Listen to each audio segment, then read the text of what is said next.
Labas rytas, draugai. Tai toks vaizdas pro mano balkoną į miestelio centrą. Toksai mažas kalnų miestelis. Už mano nugaros matot šitą bažnyčią, tai ji labai gražiai tradiciškai tave pažadina 6 valandą rytą varpo dūžiais. Tai čia Austrijoje miesteliuose taip yra, bažnyčia šventas reikalas, irgi labai tikinti tauta. Tai šita bažnyčia 6 ryto kaip kokioj Turkijoje su maldom prižadino. Tai šitam viešbutį liksiu dar vieną naktį ir vėliau važiuosim link Čekijos. Viršui, bent kai žiūrėjau prognozuojama, kai bus ten tai bus, kalnuose sunku neprognozuoti tiksliai orą. Keliai uždaryti ir dar buvo didžiulė kruša, reiškia kumščio dydžio ėjo tie ledai, rodė sudaužytas mašinas tų ledų praktiškai visai Paryžiuje. Tai čia būna tos didelės stichijos tokios ir kalniečių tokie, kaip matot, jie stiprus, bet paprastai pastatyti. Jeigu mūsų medinuką pastatytų, tai ir nuneštų iš karto kokie nors audra vėjas. Jie čia to seno žmonių.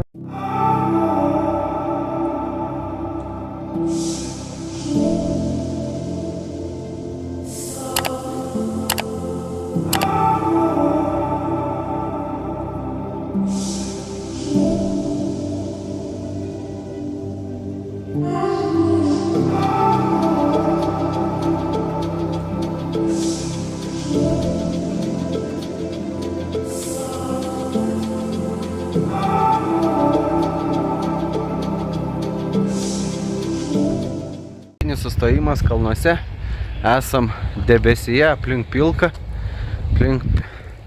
nieko nesimato, atrodo kaip kristų rūkas, bet iš tikrųjų mes esam debesi, aukštis apie 2 km 200 metrų, čia tokia kaip už mano nugaros kalnų trobelė, tarpinis sustojimas, krenta rūkas, šlapia drėgna, labai didelis drėgmės kiekis. Tai šiaip labai faina, kilom, jau virš kilometro užkilus, jau jautėsi, kad užgula ausis. Tai va, čia tokia kaip ir apžvalgos aikštelė debesyje, bet aišku visiškai nieko nesimato.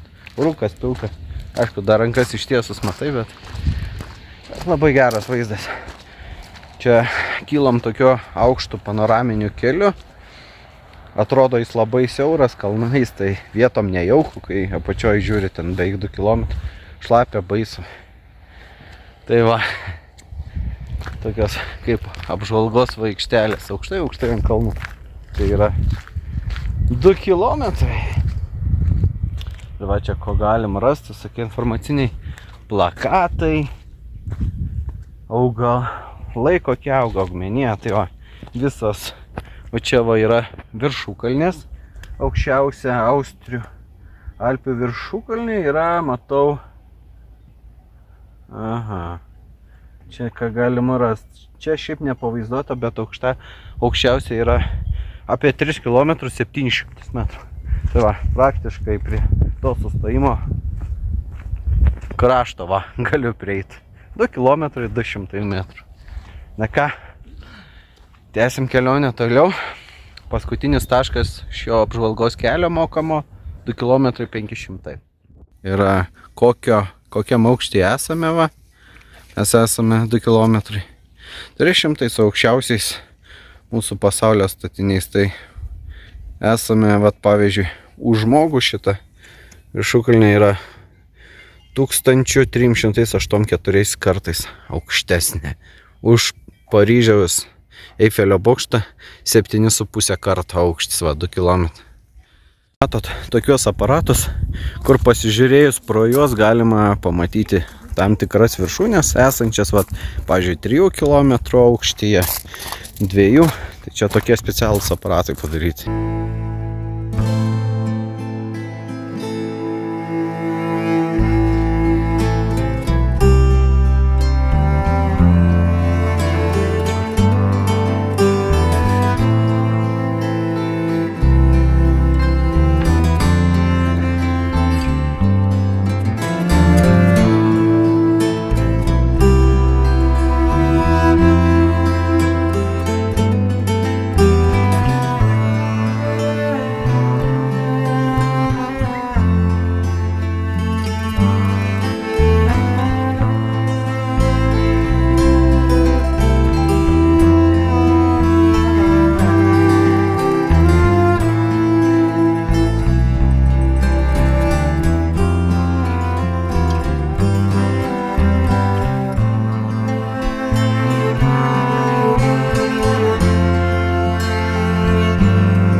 O va čia, va, kai ateisim, čia galim nusileisti iki čia, va, papildomai susimokėjus.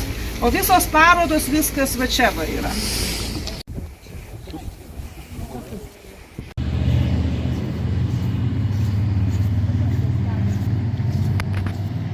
Į tą aukščiausią apžvalgos aikštelę, 2 km 500 metrų, čia kažkur aukštis.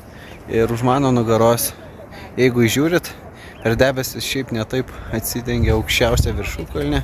Groskalnis liktai kažkaip vadinasi 3 km 789 kažkur metrai. Tai va, ir lipsim dar aukščiau yra prie restorano, toks apžvalgos aikštelė. Tai labai gražus vaizdai čia atsiveria. Protarpiais išlenda saulė, kurios dėka galima dar aukštesnės viršukalnės pamatyti. Tai einam toliau grožėtis Austrių Alpių gamta. Vaikštom debesų takais.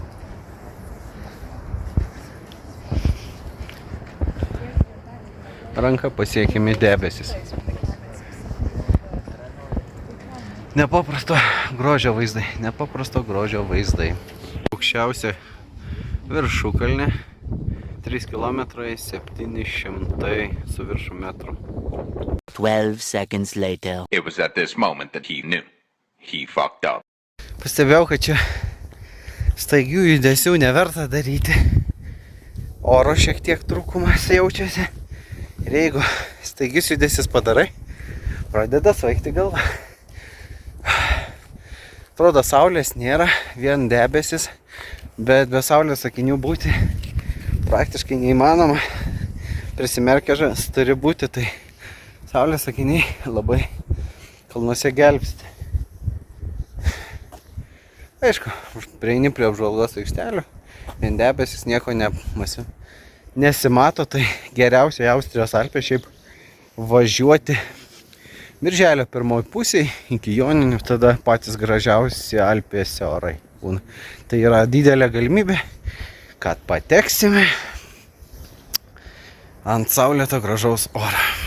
Va, dar biški kalnų takeliais palipėsim dar aukščiau. Kalnų labai daug švilpikų gyvena, tai turistai jiem olose net morkyčių palieka. Alpių takais iki apžvalgos aikštelės ten, kur debesis jie skendi, užlipsim kitos vietos ir leisimės atgal.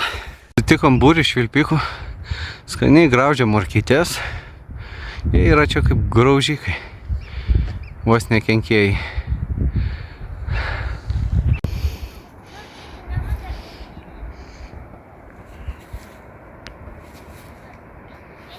Ne, aš valgyti neturiu. Užpuls dar mane. Ne.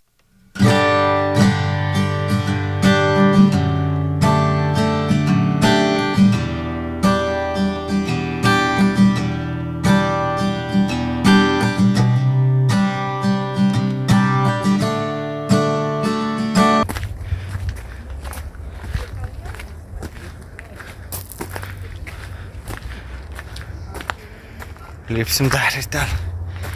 Eik, tu savo kaip faina.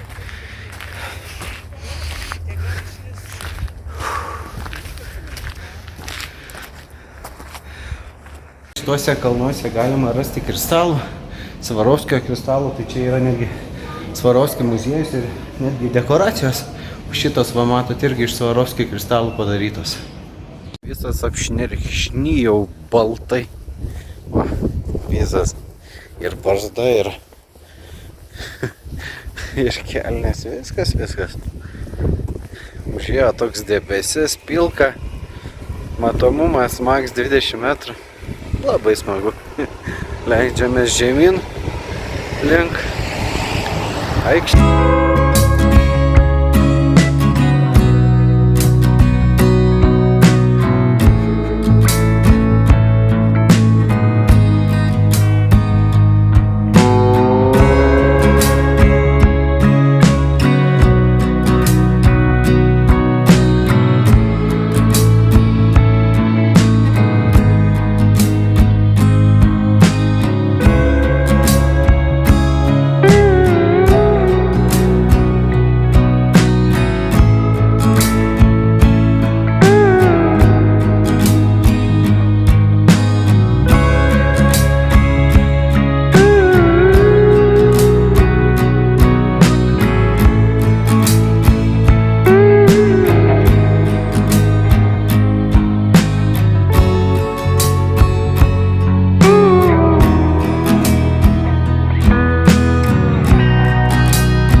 Per Austrijos Alpes, to mokamo kelio atvykom dar į vieną objektą, Lichtenšteino tarpeklis vadinasi.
Tai va toks tas Lichtenšteino tarpeklis, Lichtenšteino krioklys, dabar atgal tik tai nuotraukos. Tai va, iki galo 1 kilometras, atgal taip pat kilometrą grįšim. Irgi reikės dar nuotraukų pasidaryti. Tai va tokie įspūdingi vaizdai. Šiandien tokia diena, po krioklio grįžome į viešbutį 9 vakaro. Tai jeigu patiko video, nepamirškit prenumeruoti kanalą, paspausti subscribe mygtuką, patinka ir iki kitų kartų.